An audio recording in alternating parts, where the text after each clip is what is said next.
ত্যাগৰ জ্ঞান। ভগৱত গীতাৰ অৰ্থটোৱেই হ'ল ত্যাগ আৰু জীৱনৰ অৰ্থটো হ'ল ত্যাগ। যি গীতা পঢ়িলে তাৰ জীৱনলৈ মূল বস্তুটোৱে আহে ত্যাগ। গোটেই ভগৱান কৃষ্ণই কিমান ৰাজ্য দখল কৰিলে, কিমান ৰাজ্য ল'লে, কিন্তু কোনো ৰজা নহ'ল। যিমান কৰিলে চব উদ্ধাৰ কৰিলে, ভক্তক উদ্ধাৰ কৰিলে, কিন্তু তেওঁ একো ভোগ নকৰিলে। আৰু আমাক কৈছে জীৱন মানে ত্যাগ। যিমান ত্যাগ কৰিব সিমানে শান্তি পাব। জীৱনৰ মূল তত্ত্বই হ'ল শান্তি। ত্যাগত শান্তি অনন্তৰম।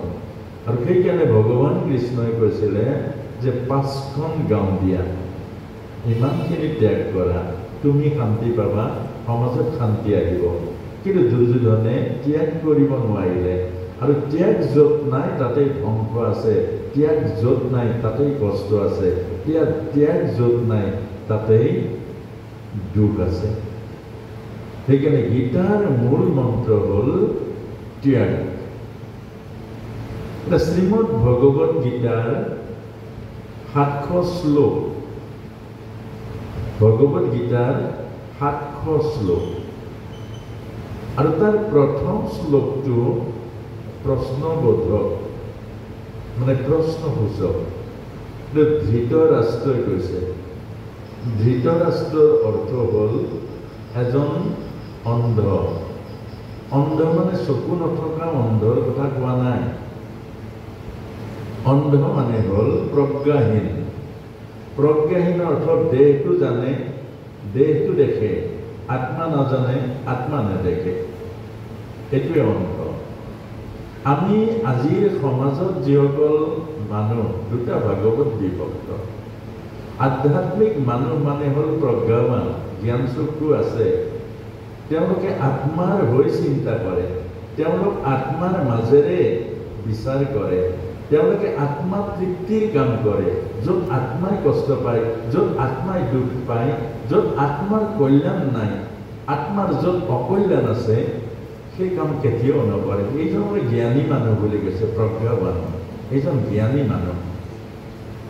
আৰু এক শ্ৰেণীৰ মানুহ আছে চব দেহৰ সম্বন্ধীয় কাম, দেহত য'ত গামোচা এখন পায়, দেহত য'ত সেৱা পায়, দেহত যিসকলে ভক্তি কৰে, দেহৰ পৰিপূৰক ধন ঐশ্বৰ্য বিভূতি টকা পইচা য'ত পায় তালৈ যায়। অৰ্থাৎ এইসকলক অন্ধ বুলি কৈছেগে, প্ৰজ্ঞাহীন বুলি কৈছেগে। এইসকলে হ'ল দেহটোকে সৰ্বস্ব বুলি ভাবে। এদিন দেহৰ পৰা শ্মশানৰ ছাই পাব, জীৱনত অৰ্থ বুজি নাপাব। আৰু এদিন জীৱন অৰ্থহীন হৈ যাব। ধৃতৰাষ্ট্ৰৰ অৰ্থহীন হৈ গ'ল। শতপুত্ৰ থাকিলে কামত নাহিলে, ৰজা হ'ল, সুখ নাপালে, শান্তি নাপালে। গতিকে এই কথাটোৱে আমাক দুটা ভাগৱত বিভক্ত কৰিছে। এক শ্ৰেণীৰ মানুহ হ'ল দেহকেন্দ্ৰিক, বডি কনচিয়াছ, অৰ্থাৎ দেহটোকে সৰ্বস্ব বুলি ভাবে। দেহক বাদ দি বেলেগ কথা চিন্তা কৰিব নোৱাৰে, আৰু দেহৰ সুখক বাদ দি আত্মা সুখৰ কল্পনা কৰিব নোৱাৰে। এইখিনি মানুহ গাহৰি কুকুৰ মেকুৰীতকৈ কোনো গুণে উন্নত নহয়। কাৰণ পশু জীৱনতো আহাৰ, নিদ্ৰা, ভয়, মৈথুন, এই 4টা বস্তু পশু জীৱনতো পায়। কিন্তু এক শ্ৰেণীৰ মানুহ আছে, তেওঁলোক আধ্যাত্মিক মানুহ, য'ত আত্মাৰ কল্যাণ হয়, য'ত আত্মাই সুখ পায়, য'ত আত্মাই শান্তি পায়, য'ত আত্মাই তৃপ্তি পায়। যি কাম কৰিলে আত্মা সুখী হয়, যি কাম কৰিলে আত্মাই তৃপ্তি পায়, যি কামৰ মাজত আত্মাই আনন্দ পায়, এই কামেই হ'ল প্ৰজ্ঞাৱান মানুহসকলৰ। ইয়াকে কৈছে প্ৰজ্ঞাৱান। এতিয়া এটা হ'ল শিক্ষিত, এক শ্ৰেণী হ'ল মূৰ্খ। এতিয়া শিক্ষিতসকল কিতাপৰ শিক্ষা পায়, এই জড়জগতৰ শিক্ষা, এইটো জ্ঞান নহয়। এজন মানুহে যিমান কিতাপৰ শিক্ষা, অৰ্থাৎ কিতাপৰ মাজেৰে পোৱা চাৰ্টিফিকেটৰ ওপৰত চাৰ্টিফিকেট পোৱা, এজন মানুহে বহুত টকা পইচা দৰমহা পোৱা, বহুত টকা পইচা আহৰণ কৰা, এইটো শিক্ষাৰ মাজেৰে পোৱা যায়। ইয়াৰ পৰা জ্ঞান নাহে কেতিয়াও। শিক্ষাৰ এটা মানদণ্ডই আপোনাক বহুত ওপৰলৈ যাব, আৰু সেই ওপৰ হ'ল সংসাৰৰ ওপৰ, অন্তিমত শ্মশানলৈ যাব। এই শিক্ষা যিমান ওপৰলৈ নাযাওক, এই শিক্ষাই শান্তি নিদিয়ে মানুহক, এই শিক্ষাই আত্মজ্ঞান নিদিয়ে, এই শিক্ষাই আত্মাৰ তৃপ্তি কাহানিও নিদিয়ে, আৰু এই শিক্ষাৰ সৰ্বোচ্চ ওপৰলৈ যোৱাৰ পাছতো শ্মশানত মাত্ৰ ছাই হৈ যাব। লগত একো নিনিয়ে, ফুটা বেজি এটাও নিব নোৱাৰে। কিন্তু এজন জ্ঞানী মানুহ যদি হয়, আত্মজ্ঞানী যদি হয়, তেওঁক কিতাপ নালাগে। এই সংসাৰখনে এখন ডাঙৰ কিতাপ, এই সংসাৰখন, এই সৃষ্টিখন এখন ডাঙৰ কিতাপ। এই সৃষ্টিৰ যিবোৰ জ্ঞান আপোনাৰ মোৰ মাজৰ কাৰণে, এই সকলোবোৰ এই মহান জ্ঞান সৃষ্টিৰ মাজত পোৱা যায়। এটা এৰী পলুৱে আমাক জ্ঞান দিছে। উদাহৰণস্বৰূপে এৰাপাত খোৱা এটা এৰী পলু নিজৰ মুখৰ পৰা সূতা উলিয়াই এটি বাঁহ বান্ধি লয়, আৰু নিজে এৰী পলুৰ মাজত, বাঁহৰ মাজত সোমাই পৰে, আৰু তাৰ পাছতে তাক সাধনা কৰে যে মই পখিলা হওঁ, মই পখিলা হওঁ, মই পখিলা হওঁ, আৰু এদিন পাখি বজাই সি উৰি গৈ ফুলৰ মধু পান কৰে। আপোনাক মোক শিকাইছে, এই পখিলাই শিকাইছে। উচ্চ জন্ম পোৱা, বিবেক বুদ্ধি থকা মানুহে যি কাম কৰিব নোৱাৰে, পখিলাই সেই কাম কৰি দেখুৱাইছে, যে বাঁহৰ ভিতৰত সোমাই নিজৰ লেটাৰ পৰা পাখি গজাই দিয়ে, আৰু মানুহ জ্ঞান বিবেক বুদ্ধি থকা এই সংসাৰতে মৰি মৰি জন্ম হয়, ওলাব নোৱাৰে, চক্ৰৰ পৰা ওলাব নোৱাৰে। অৰ্থাৎ আমাক এই কথাখিনি শিকাইছে যে সংসাৰৰ মাজতেই জ্ঞান আছে। সংসাৰৰ মাজত এটা চৰাই আপোনালোকে আমি চবে দেখিছোঁ, এটা চৰাইয়ে জ্ঞান দিছে, তাৰ পোৱালিটো যেতিয়া উৰিব পৰা হ'ব, যেতিয়া খাব পৰা হ'ব, তাৰ পাছত মাক আৰু বাপেকে তাক এৰি দিয়ে, তাক এৰি দিয়ে। কিন্তু যেতিয়ালৈকে সি উৰিব নোৱাৰে, যেতিয়ালৈকে সি খাব নোৱাৰে, তাক সৰ্বতো প্ৰকাৰে ৰক্ষা কৰে, পালন পোষণ কৰে, লালন পালন কৰে, তাক মৰম দিয়ে, ভাল পোৱা দিয়ে, কুকুৰা পাখিৰ আশ্ৰয়ত ৰাখে, আৰু যিদিনা উৰিব পৰা হয় তাক এৰি দিয়ে। কিন্তু এজন মানুহ পুতেক বুঢ়া হৈ যোৱাৰ পাছতো এৰি নিদিয়ে, সেই স্নেহৰ মাজত আবদ্ধ হৈ পৰে, আৰু সেই পুত্ৰৰ বাদে আৰু এটা কোনোবা পুত্ৰ যে আছে, আৰু সেই পুত্ৰৰ বাদে আৰু যে কাৰোবাৰ ওপৰত পুত্ৰৰ ভাৱনা আহিব পাৰে, আৰু কাৰোবাৰ ওপৰত পুত্ৰ স্নেহ বিলাব পাৰে, সেইবোৰ কল্পনা কৰিব নোৱাৰে। অকল মোৰ ল'ৰা, মোৰ ল'ৰা, মোৰ ল'ৰা, মোৰ ল'ৰা। আৰু সেইকাৰণে আমাক এই শিক্ষাত দিছে ভগৱত গীতাই, যে অন্ধ ধৃতৰাষ্ট্ৰ আৰু অন্ধ সমাজ, অন্ধ ধৃতৰাষ্ট্ৰ আৰু অন্ধ সমাজ। অন্ধ ধৃতৰাষ্ট্ৰই কুৰুক্ষেত্ৰ মহাসমৰত সকলোকে দুখ দিলে, সকলোকে কষ্ট দিলে, আৰু মানৱ জীৱন, মানৱ সভ্যতা লজ্জিত কৰিলে। দ্ৰৌপদীৰ বস্ত্ৰহৰণ হৈ গ'ল, শিশু অভিমন্যু বধ হৈ গ'ল, ধৰ্ম হানি হ'ল, ধৰ্ম পদে পদে হানি হ'ল, আৰু মহান মহান ধৰ্মৰ যিবিলাক বাহক আছিলে, ভীষ্ম আছিলে, দ্ৰোণাচাৰ্য আছিলে, যে যাত নেকি কুলগুৰু কৃপাচাৰ্য আছিলে, সেই সকলোবোৰকো এই পাক চক্ৰত লৈ গ'ল দুৰ্যোধনে। কাৰণ ধৃতৰাষ্ট্ৰ অন্ধ। সেইকাৰণে আমাক বৰ্তমান সময়ত কৈছে, সেই অন্ধ মানুহ যিমান বেছি হ'ব, সমাজৰ দুৰ্যোগ আহিব, সমাজৰ দুখ হ'ব, নাৰী ধৰ্ষিত হ'ব, শিশুসকলৰ যে জীৱন বিকাশ নষ্ট হৈ যাব, হ্ৰাস হ'ব। আজি এইবোৰ গোটেই ভয়ানক ভয়ানক কথাবোৰ আজি কোনে কৰিছে? কোনে কৰিছে? এবাৰ ভাবক, এইবোৰ কোনে কৰিছে? এই কথাটোকে কৈছে শিক্ষা আৰু আধ্যাত্মিকতা, বা শিক্ষা আৰু প্ৰজ্ঞা, বা শিক্ষা আৰু জ্ঞান, এই দুটাৰ বহুত ব্যৱধান আছে।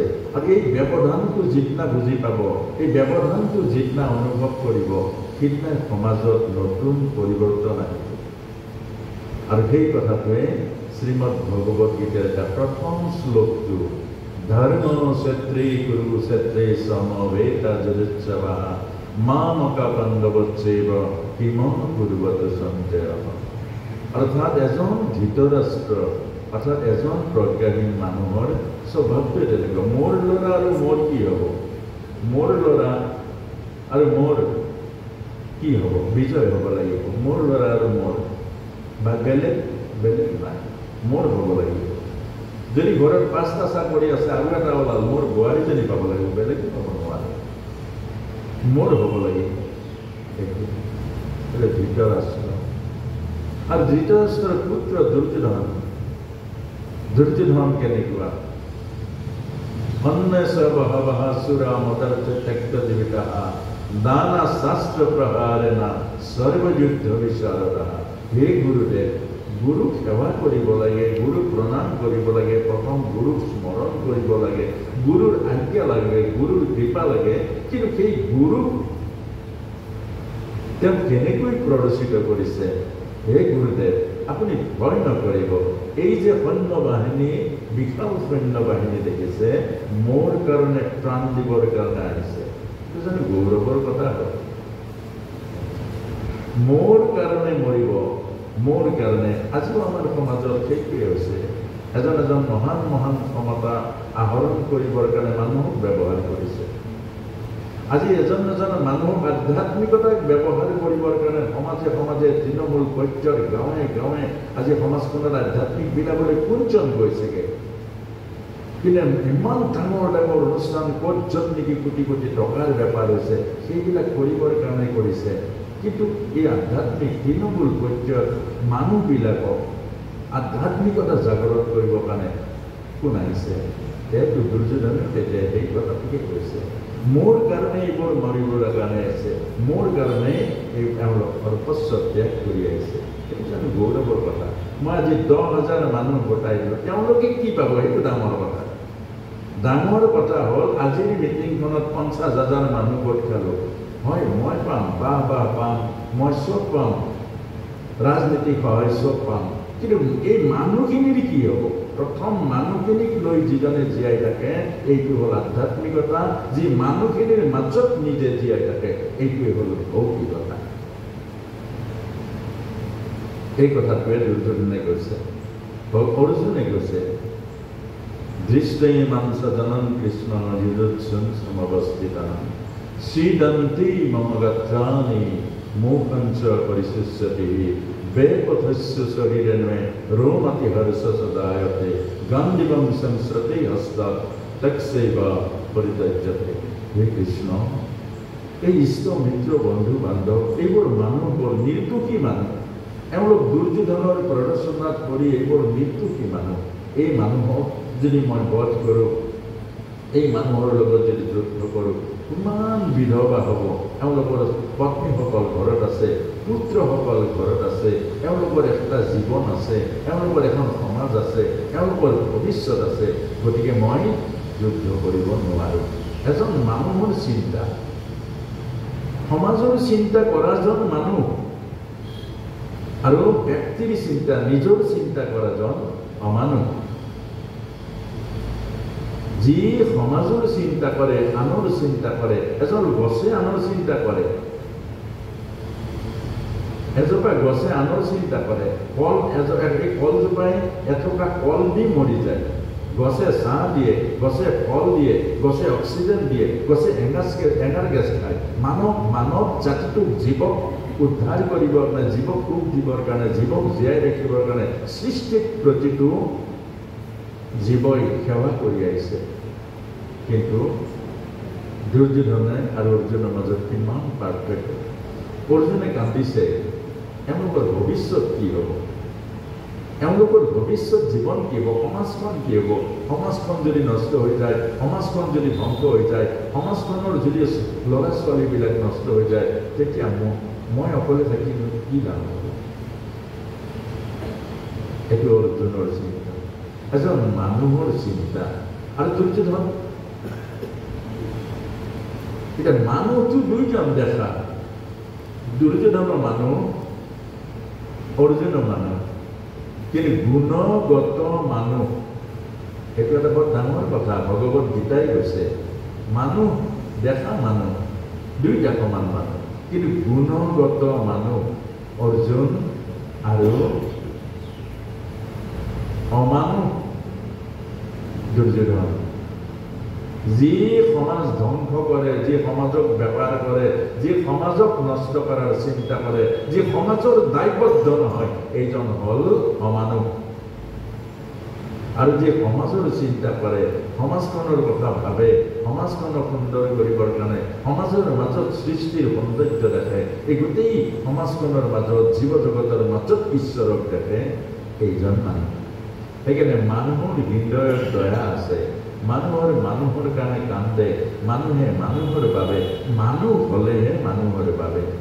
ভগৱত গীতাত আমাক দুটা তত্ত্ব দেখুৱাইছে। দুৰ্যোধন মানুহৰ কাৰণে নাকান্দে, নিজৰ কাৰণে কান্দে, নিজৰ স্বাৰ্থ কৰাৰ লগে লগে কৰ্ণক হাত কৰি ল'লে, আৰু কৰ্ণৰ নিচিনা এনেকুৱা এটা শক্তি এটি পলকত ৰাজ্য দান কৰিলে, অংগৰাজ্য। কিন্তু পঞ্চপাণ্ডৱে 5খন গাঁও বিচাৰিছিলে, নিদিলে গেলে। কৰ্ণক অংগৰাজ্য দান কৰিলে, দেখাৰ যে কৰ্ণৰ কাৰণে কৰ্ণই নুবুজিলে, সেইকাৰণে কৰ্ণৰ মৃত্যু হ'ল, কবচ কুণ্ডল পিন্ধি, আৰু মৃত্যু অপমৃত্যু হ'ল। কেলে হ'ল? কৰ্ণই নুবুজিলে। অৰ্থাৎ কৰ্ণই সেই অংগৰাজ্য দান দিয়াৰ অন্তৰত আছিলে কৰ্ণৰ মাজেৰে দুৰ্যোধনে ৰাজ্য জয় কৰা, পঞ্চপাণ্ডৱৰ লগত যুদ্ধত পৰাস্ত কৰা। কেলে? এই কৰ্ণৰ শক্তিটো বিচাৰিছিলে, কৰ্ণৰ ভিতৰত থকা আধ্যাত্মিকতা আৰু কৰ্ণৰ মাজত থকা সততাক বিচৰা নাই দুৰ্যোধনে। সেইকাৰণে পদে পদে কৰ্ণৰ সততাটো উপেক্ষা কৰিছিল। আৰু সেইকাৰণে কৰ্ণই নুবুজিলে। আজিও বহু মানুহে বুজা নাই, মনত ৰাখিব। স্বাৰ্থৰ কাৰণে আপুনি অন্ততঃ মোৰ কাৰ্যসূচীত আপোনাৰ নামটো যদি থাকে, মোৰ সুবিধা হ'ব। বহুতে হয়তো ডনেশ্যন দিব, বহুতে হয়তো মোক সহায় কৰিব।